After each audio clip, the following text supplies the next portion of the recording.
Welcome back to Battalion Wars. Today we're taking on the next mission, the Guns of Tiki Bay, and its accompanying bonus stage. Forgive me if I seem filled with dread and discomfort because I know what's coming in the bonus level, and believe me, it is not going to be fun to talk about. It's not boring or anything, but it's very, very bad. But first, we have an island to take back with the help of the Solar Empire. We're gonna need it too because this level introduces the toughest ground unit in the game. This will be very much fun. The Exylvanians have seized control of Tiki Bay, an island belonging to the Solar Empire. In response, we are coordinating a counterattack with our solar allies. Brigadier Betty, my noble warriors have recaptured the base at the other end of the island. That's the kind of news I like to hear, Empress Leiko. Commander, all you gotta do is lead the attack on this side of the island. Simple, huh? We begin this mission with only 11 infantry under our command, but we have the Solar Empire grunts and assault veterans with us, so this should be very simple. This first section right here is nothing but infantry, and this minigun is running into the wall for some reason, which means it's going to get blasted by a bazooka shot. I like the bazooka veteran here because there's an MG nest, and with a fully charged shot you can take it out in one hit. And this Akak is kind of just standing there. Come on, man. Shoot at me, I'm right in front of you. Once the Akak units are taken down, you get a gunship. It's a good thing, too, because the toughest ground unit in the game is right around that corner. Behold the battle station! This huge behemoth tank has several gun turrets on it. It's got MG turrets, it's got an RPG turret, and its main cannon, which conveniently can only fire forwards, has enough power to take out a heavy tank in one shot. Fortunately, the battle station has two weaknesses. One, of course, is the gunship that I just used to destroy it. The second is, if you ever have to take down a battle station with only your ground units, flank it. Its main cannon is worth avoiding at all costs, even if you have to get hit by the RPG turrets it has on it too. Its main cannon can only fire forwards, like with the artillery, which I suppose is to offset its amazing firepower. So I hope you like battle stations because there's another one right over there. And it has air cover too, in the form of fighters and a couple more Akak units along the way. That isn't good, so we'll have to take all of them down. Fortunately, they were kind enough to land us some anti-air tank reinforcements. They're on one of the islands over there, but they've been pinned down by some more infantry. Oh, time to go and get them. There are a couple more MG nests up ahead. While an assault veteran could theoretically handle the MG nests just fine, the bazooka veteran takes them out in the best possible way. I like how this mission challenges you to deal with MG nests without the safety of an armored vehicle to absorb all of the firepower. Very interesting thing for them to do. They normally don't do an interesting challenge like that. There's another Akak unit over there. It's probably not even worth taking it out, but hey, why not? I mean, I'm going to be busy with freeing the reinforcements, so my rifle guns might as well make themselves useful. There's some more infantry coming up, and another MG nest. Now, I could take the gunship in here, but there are more Akak units, and you don't want to lose the gunship because A, Ingrid taunts you about it if you lose it, and B, you want as many gunships as you can have for dealing with the battle station once you have the fighters taken care of.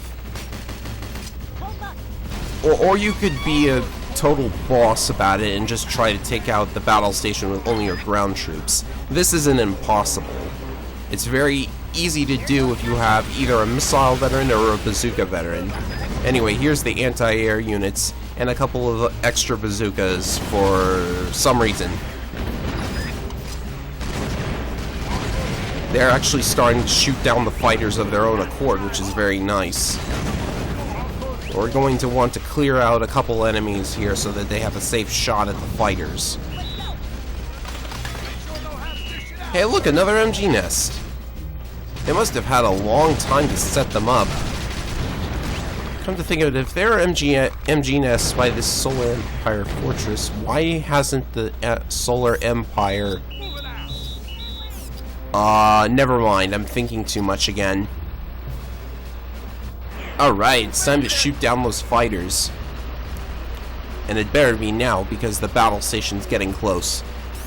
You lose the mission if the battle station routs all of the solar units. Which I guess you'd probably be dead by that point anyways. Anyways, here's the fighters. Targeting them is a little hard because you have to target an air unit with a ground unit. And they're always flying around, so it's, you know, they have to be close enough to you that the lock-on will let you lock onto them. Fortunately, I got a little lucky here. It's not a problem if you can't really lock onto them, just get closer. And they'll eventually get close to you too. I wonder if the gunship could lure them out. Oh well, it's probably not risking losing the gunship over. Anywho, that's the last of them. Now we get more reinforcements in the form of 2 additional gunships. 3 gunships says that battle station is not going to live much longer, especially since I took it out with a single gunship rather easily. Of course, we're going to want our other units around because there are some ACAC units hanging around the battle station as escorts. There they are right now. It's rather annoying that there would be ACAC units sitting next to the battle station just in case the fighters get taken down. Fortunately for us, ACAC units have low defense, as I've stated before. It's now a simple task to get rid of the battle station, although bringing my entire battalion in here was rather risky because, you know, one hit from the battle station's main cannon can pretty much destroy your technique rank. But I got a little lucky there. This isn't a hard level. The bonus mission's another story, and we'll be getting to that in just a minute.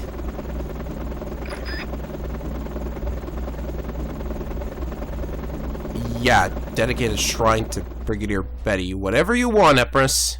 Whatever you want.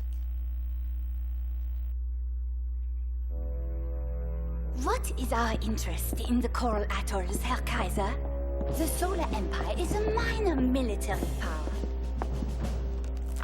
Long ago, the Iron Legion of Old Exylvania held fearsome dominion over half the nations of the world. Then, one fateful night, the Legion marched upon the Solar Empire. The souls were hopelessly outnumbered, yet they had engineered a doomsday device. It drew down the power of the sun. We should call upon our glorious ancestors. It is within your power. The Legion cannot be controlled. There would be no victory, only suffering.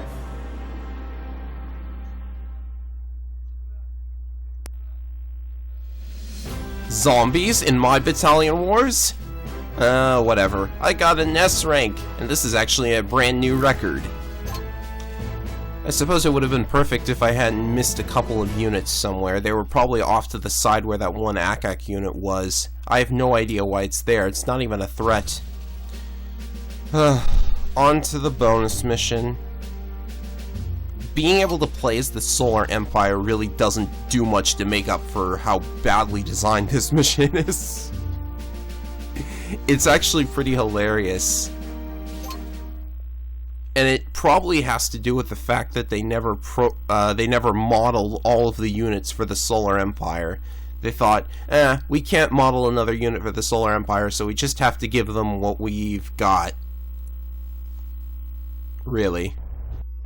Our fortress is under attack, Commander. We must act immediately. While a fool acts in haste, it is the Emperor of Food who hesitates.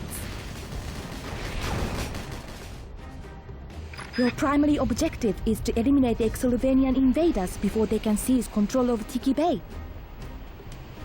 Their presence here is an offense to the sanctity of our homeland. Let us begin, Commander. Deploy the heavy tanks to neutralize those artillery units. But you must fight strategically. If our tanks are destroyed, then this skirmish is doomed to failure. So we start this mission with 12 grunts, 4 assault veterans, 4 flame veterans, plasma warriors, apparently, and 3 heavy tanks. Now, the heavy tanks are important because you lose the mission entirely if you lose all of your heavy tanks. Fortunately, 3 heavy tanks have been taken prisoners, so you can replenish your force at any time if you wish. Taking heavy tanks prisoner.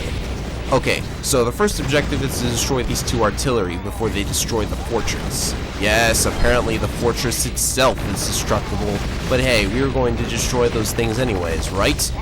I mean, we would have lost our entire battalion within minutes if they had been allowed to live. Now, the reason why this mission is so bad is that it has a really bad trick up its sleeve. But first, let's free us some more plasma warriors and the other 3 heavy tanks.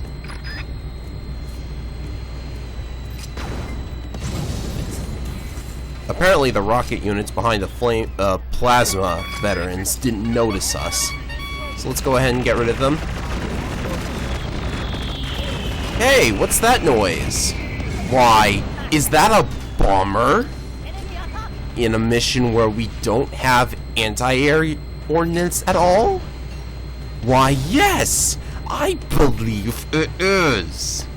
Yes, they decided to make a mission where there is a respawning bomber and you have no anti-air units. And do not tell me the assault veteran counts as an anti-air unit. How are you supposed to hit the bomber with that thing? How are you supposed to damage it all that much? Well, of course, the enemy has anti-air units, and you're supposed to destroy all of them, so that the fighters, the Solar Empire fighters, have a clear path to defend you from the respawning bomber. Except, you know, it's a fighter. It flies. There is no way the anti-air tanks can hit them. I mean, I already whined about having a tough time hitting the fighters in the previous level with the anti-air units that we were given. Why in the world?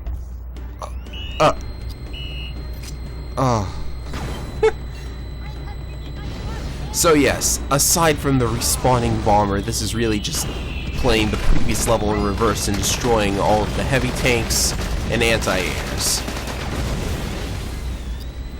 I'm sorry, I'm never going to get over this.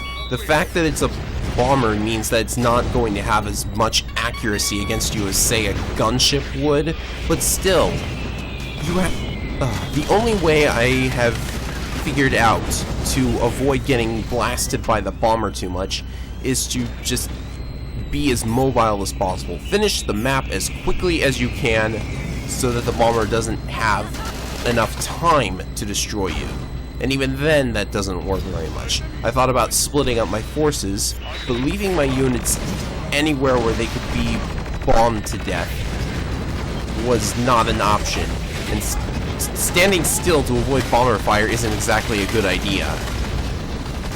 This place is filled with rockets and heavy tanks, but fortunately, a manually controlled heavy tank has a better shot at avoiding all of that and the bomber. And, you know, they must have thought that this was a stupid idea but went with it anyways and decided, oh hey, if we place a bunch of jerry cans around the level, the player will be able to restore their heavy tank's life, even if they do get bombed to death. Did I mention that that if the heavy tanks get destroyed, your heavy tanks, then the mission's over and you lose? I did, didn't I? Well, I just wanted to mention that again because there's a respawning bomber! Is there some sort of secret anti-air POW camp on this map? I don't see any more silver stars, so that can't be it. Luckily, with the destruction of these 2 anti-air units, we will finally have fighters and can take down the bomber and all of the other bombers that are going to appear. Oh yes, watch carefully when this anti-air gets destroyed. Our 3 fighters appear in the blink of an eye, no less. And what's this? More bombers! That's right. As if the first bomber wasn't enough, they decided to send out like 10, 20 of them, along with a group of gunships for good measure. Oh my goodness. I waited a little while for the fighters to actually get to my position. Now we can have fun shooting them all down. Good lord. How many bombers does this woman have?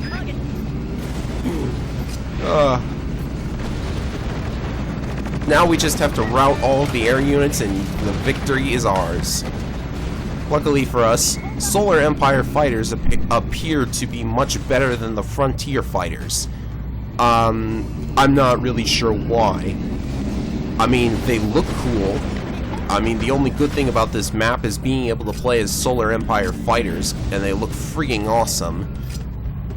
But I don't know, they seem to be more powerful than the Frontier fighters. I don't really know if they actually are. But hey, you know, at least we have a decent shot at finishing the level. Just as long as those bombers don't decide to get lucky and make it to our ground battalion. And there's really nothing I can think of that would protect our ground forces any better than just shooting up all of the enemies before they make their bombing runs. I mean, they have to actually get to your ground battalion because they fly in from the outer segments of the map. But it's... it's still kind of silly, you know? In order to get a good technique rank on this level, I had to get extra lucky. I had to get lucky with that bomber that annoys you for the beginning of the level. And then I had to get lucky with other bombers, and so they didn't make it and run over my units like crazy. This is probably going to be one of your last S ranks, assuming you're good at the other missions, because of the huge luck factor that's involved in enough of your units actually surviving in order to finish the stage. With a good technique rank, of course. Oh my goodness. 91%, that is super lucky. Well, fortunately, the final bonus mission is a lot more satisfying to complete, but first we have some more Exylvanian units to deal with.